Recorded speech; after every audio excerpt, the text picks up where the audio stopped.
Let's talk about The Perfect Neighbor, a new documentary focused on a neighborhood shooting in 2023 in Marion County, Florida, coming to Netflix on October 17th. As always, this review will be spoiler-free, but if you prefer to see the film in its entirety before hearing any commentary about it, please feel free to close this video out. I would ask that you bookmark it before you do so you can come back to it easily. Then come on back and watch this after you've seen the film.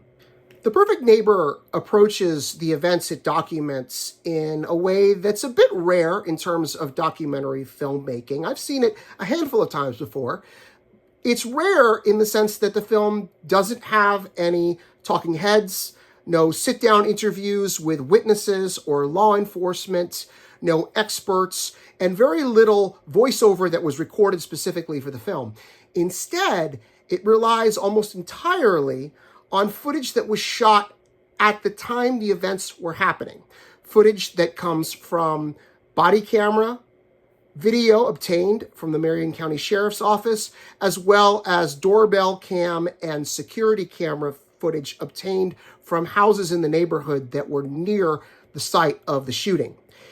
And what this does is it places you right in the middle of the events that took place in June 2023 in Ocala that took the life of Adjocate Owens.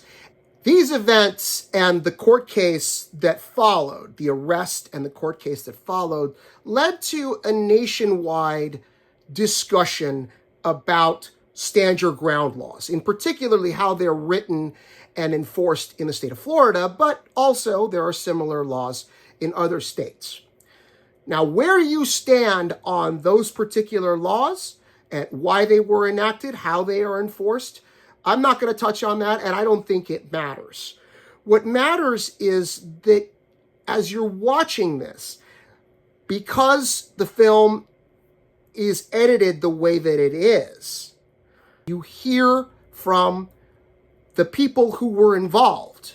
The Susan Lawrence, who was the woman who was eventually arrested and charged with manslaughter in the death of Adjocate Owens, to the families and the children who lived in the neighborhood and talking about the events that led to this tragedy, because there is a lot of context.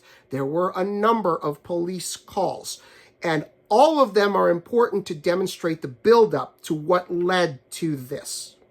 I do want to say that in the strictest sense of the term, this is not a film that strives for objectivity.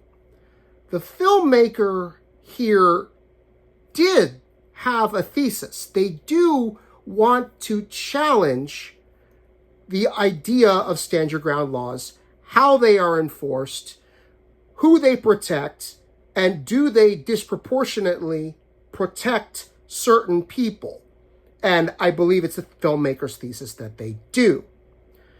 Be that as it may, wherever you may fall on the spectrum of belief or opinion about this very provocative subject, I think this film has tremendous value and should provoke conversations, should provoke thought and discourse about how these laws are being enforced, when they're being invoked as a defense in terms of shootings that occur, and what their future might be. I just want to end by saying that the crew and the minds behind this project, behind The Perfect Neighbor, deserve all the credit in the world, and I really hope that they get plenty of awards season attention. It had a limited theatrical run, but really where people are going to see it, I think, is Netflix once it drops on October 17th. It is rated R.